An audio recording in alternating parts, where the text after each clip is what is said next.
এটা ছিল রবিবারের সকালবেলা। ঘুম থেকে উঠে বাইরেটা দেখি আকাশটা ভার ভার হয়ে আছে, মনে হয় বৃষ্টি আসবে।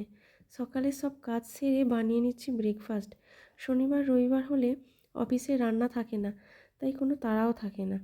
তিনজন মিলে বসে খাওয়া দাওয়া, গল্প এইসব হলো। আর একটি কাজ সেরে নেব, সেটি হলো ডাস্টবিন ফেলতে যাব, সেটাই শেয়ার করছি। প্রায় সব জায়গায় দেখি নোংরার থলি সবাই একটি নির্দিষ্ট জায়গায় রেখে দেয়, গাড়ি এসে থলিগুলো তুলে নিয়ে যায়। কিন্তু ডেনমার্কের কোপেনহেগেনে থাকি আমি, এখানে পুরোটাই অন্যরকম। এখানে আলাদা আলাদা নোংরা, যেমন সবজির খোসা, কাঁচের বোতল, প্লাস্টিকের বোতল, এইসব আলাদা আলাদা ময়লা আলাদা আলাদা করে 6টি বড় বড় হোল করা আছে মাটির নিচে।